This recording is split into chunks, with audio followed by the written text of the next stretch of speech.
دوسری جانب جو اہم ڈیولپمنٹ سامنے آئی ہے وہ جماعت اسلامی اور جو باقی جماعتیں تھیں سیاسی جماعتیں ان کی کال پر، اور بیسیکلی یہ جو احتجاج تھا یہ انجمن تاجران کا تھا۔ تاجران کی جانب سے، یہ جو مرکزی انجمن تاجران ہے ان کی جانب سے باقاعدہ طور پر 2 ستمبر کو ملک بھر میں شٹر ڈاؤن ہڑتال کا اعلان کیا گیا تھا۔ اس کے بعد پھر مختلف سیاسی جماعتوں نے، اس میں پاکستان تحریک انصاف بھی تھی، جماعت اسلامی بھی تھی، باقی جماعتیں بھی تھیں جنہوں نے اس احتجاج کو سپورٹ کیا اور اس کو بیک کیا، اور اس میں کہا کہ ہم بھی اس احتجاج میں شریک ہوں گے، اور اس میں جیسے آپ نے دیکھا کہ وکلاء کی جانب سے بھی اس ہڑتال میں وہ شریک ہوئے۔ بجلی کے بھاری بلوں کے خلاف ملک گیر ہڑتال دیکھنے میں آئی ہے آج۔ کراچی، حیدرآباد، لاہور، فیصل آباد اور ملتان میں بڑے بازار اور تجارتی مراکز مکمل طور پر بند رہے۔ راولپنڈی، اسلام آباد، پشاور اور ملتان سمیت کئی شہروں میں بھی ہڑتال رہی۔ کراچی میں صدر بولٹن مارکیٹ اور اس سے ملحقہ تمام تھوک بازار بند رہے۔ اس کے علاوہ بھی شہر کی بڑی چھوٹی مارکیٹیں تمام بند رہیں۔ حیدرآباد، میرپور خاص، سکھر، لاڑکانہ میں تمام بڑے بازار بند رہے۔ ملک کے مختلف شہروں میں ہڑتال کے دوران بجلی کے بلوں کے خلاف مظاہرے بھی ہوئے۔ اسی طریقے سے وکلاء نے بھی عدالتی کارروائی کا بائیکاٹ کیا، اور وکلاء کی جانب سے بھی مکمل طور پر بائیکاٹ کیا گیا اور احتجاج اور مظاہرے کیے گئے۔ فیصل آباد میں بجلی کے بھاری بلوں کے خلاف احتجاج کیا گیا۔ ملتان، گجرانوالہ، سیالکوٹ، جہلم، شکرگڑھ، جہانیہ، بھکر سمیت پنجاب کے تمام شہروں میں دکانوں پر تالے اور بازار بند رہے۔ بلوچستان میں چمن، پشین، قلعہ سیف اللہ ذوب، لورا لائی، زیارت،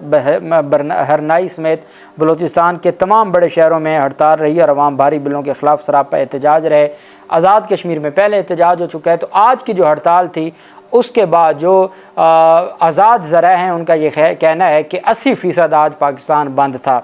یہ بہت عرصے بعد دیکھنے کو ملا ہے کہ پاکستانی اکٹھے ہوئے ہیں اور پاکستانیوں نے مل کر اس احتجاج میں اپنا حصہ ڈالا ہے اور سخت قسم کا احتجاج ریکارڈ کروایا ہے۔ ہمارے ملک کی بدقسمتی یہ ہے کہ احتجاج کی اہمیت تو وہاں ہوتی ہے جس ملک میں جمہوریت ہوتی ہے، جس ملک میں آئین کی بالادستی ہوتی ہے، جس ملک میں آئین کے تحت دیے گئے بنیادی انسانی حقوق کا لحاظ کیا جاتا ہے۔ ہماری اس وجہ سے بھی بدقسمتی ہے کہ ہمارے ملک میں بنیادی انسانی حقوق معطل ہو چکے ہیں، آئین معطل ہو چکا ہے، جمہوریت ختم ہو چکی ہے، اور اس وقت ویسے بھی ایک نان الیکٹڈ حکومت ہے جو یہ سمجھتی ہے کہ وہ 5-6 ماہ تو رہے گی ہی رہے گی۔ اب اگر وزیر اعظم ہاؤس میں یا ہمارے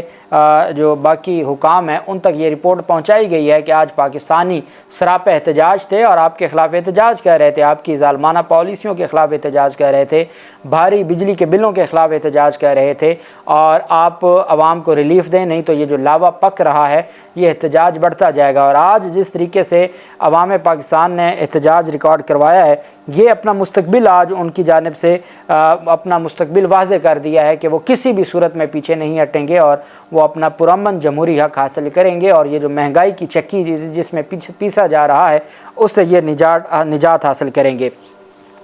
دوسری جانب ایف آئی اے امیگریشن کی سٹاپ لسٹ میں زمینوں پر قبضوں، سیاسی پشت پناہی، اختیارات سے تجاوز اور سرکاری خزانے میں خرد برد کے الزام میں آصف زرداری اور پیپلز پارٹی کی جو حکومت تھی اس کے 100 سے زائد افراد کے نام شامل کر لیے گئے ہیں سٹاپ لسٹ میں۔ پہلے 50 تھے، پھر 60 کیے، اور اب یہ فگر 100 پر پہنچ گیا ہے۔ صوبہ سندھ میں زمینوں اور دیگر قیمتی املاک پر بے دریغ قبضوں، سرکاری خزانے کو نقصان پہنچانے، اختیارات سے تجاوز۔ آپ کو یاد ہوگا جسٹس گلزار نے، جب سابق چیف جسٹس نے سو موٹو لیا تھا کہ سرکاری زمینوں پر قبضے ہیں، تو جب یہ سوال کیا تھا کہ سندھ میں کوئی 1 انچ بھی ریاست کے پاس زمین بچی ہے یا ساری سرکاری زمینوں پر مافیا نے قبضہ کر لیا ہے، تو کوئی 1 انچ بھی نہیں بچا تھا۔ تو اب اس پر جو کارروائی ہے وہ تیز کی گئی ہے، چونکہ 15 سال سے ان کی حکومت وہاں پر مسلسل رہی ہے اور اس سے پہلے بھی حکومتیں رہی ہیں۔ پہلی دفعہ ایک نگران حکومت آئی ہے جس کو طاقتور دیکھ رہے ہیں، اور جس میں زرداری جو گروپ ہے یا ان کا خاندان ہے اس کا اتنا اثر و رسوخ نہیں ہے، جس کی وجہ سے یہ کارروائیاں تیز کی گئی ہیں۔ تو اب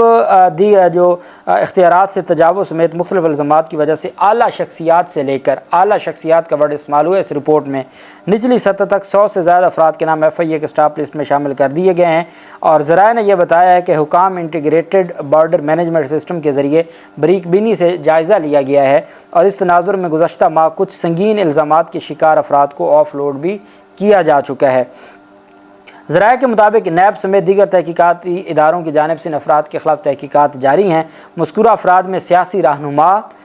سیاسی جماعت کے ورکرز، پولیس افسران اور سیاسی شخصیات کے فرنٹ مین اور انتہائی قریب سمجھے جانے والے افراد بھی شامل ہیں۔ ایف آئی اے کی جانب سے کراچی سمیت دیگر ملکی ہوائی اڈوں پر 2 قسم کی اسٹاپ لسٹ موجود ہے۔ ایک اسٹاپ لسٹ مینول طریقے پر کام کرتی ہے، جس میں مذکورہ ادارے کی جانب سے تحقیقات کے دوران الزامات کے شکار افراد کے حوالے سے رد و بدل کی جاتی ہے، جبکہ کمپیوٹرائزڈ اسٹاپ لسٹ میں پرواز پر جانے سے قبل قومی شناختی کارڈ نمبر اور دیگر معلومات پر سسٹم الرٹ ہو جاتا ہے، جس کے بعد مذکورہ افراد کو آف لوڈ یا پھر حراست میں لیا جاتا ہے۔ تو یہ کارروائی کی جا رہی ہے اور اس کارروائی میں جو چیزیں ہیں وہ بڑی تیزی کے ساتھ آگے بڑھ رہی ہیں۔ اور اب جو دوسری جانب خبریں گردش کر رہی ہیں وہ یہ ہے کہ پاکستان پیپلز پارٹی کی جو رہنما ہیں ہرمیت سنگھ ہیں، یہ ایک صحافی ہیں، مقامی صحافی ہیں سندھ کے، ان کی جانب سے یہ دعویٰ کیا گیا ہے اور یہ خبر پچھلے 24 گھنٹوں سے سوشل میڈیا پر گردش کر رہی ہے، اور اس میں میڈیا کے لوگ بھی اس کے اوپر بات کر رہے ہیں اور سوشل میڈیا کے اوپر ابھی تک شازیہ مری کی جانب سے کوئی ایسی تردید سامنے نہیں آئی، اور خبر یہ گردش کر رہی تھی کہ سابق وفاقی وزیر، اور چونکہ یہ سابق جو وزیر ہیں یہ بے نظیر انکم سپورٹ پروگرام کی بھی سربراہ رہی ہیں، تو ان کے خلاف 96 ارب اور سم تھنگ کا ایک مقدمہ اور اینٹی کرپشن کی کارروائی جاری ہے، اور ان کے خلاف کرپشن کا الزام ہے کہ 96 ارب سم تھنگ انہوں نے کرپشن کی ہے۔ آج یہ خبر گردش کر رہی ہے کہ شازیہ مری کے گھر سے 97 ارب روپے نیب کا چھاپا ہوا ہے اور 97 ارب روپے کیش برآمد ہوا ہے۔ نیب نے کارروائی کی، ابھی تک نیب کی جانب سے کوئی آفیشیل سٹیٹمنٹ نہیں آئی، لیکن جو میڈیا ذرائع ہیں وہ یہ کہہ رہے ہیں کہ شازیہ مری کے گھر سے 97 ارب روپے کیش برآمد ہوا ہے۔ اب 97 ارب کا نام لینا یہ کوئی بینک نہیں ہے، لیکن ہمارے ملک میں کچھ بھی ہو سکتا ہے۔ آپ جانتے ہیں کہ ماضی میں بھی پاکستان پیپلز پارٹی کے رہنماؤں کے گھروں سے جس طریقے سے کیش اور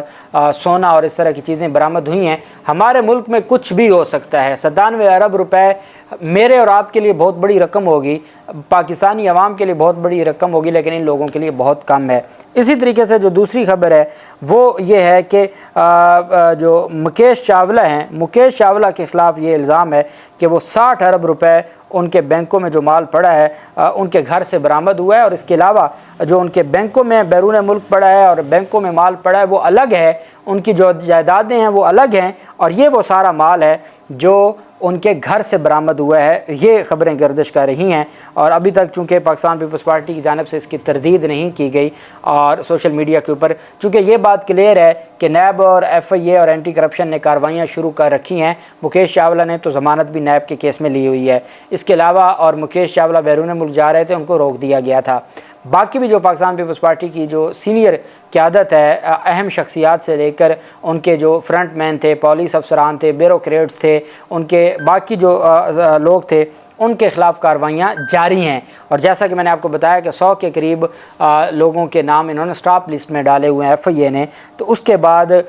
یہ کوئی بڑی بات نہیں ہے کہ یہ اس خبر میں صداقت ہو، اور میں یہ سمجھتا ہوں کہ اس کے اوپر پاکستان پیپلز پارٹی کو بھی اپنا موقف دینا چاہیے۔ اللہ پاک پاکستان کا حامی و ناصر ہو۔ بہت شکریہ۔ اللہ حافظ۔ پاکستان زندہ باد۔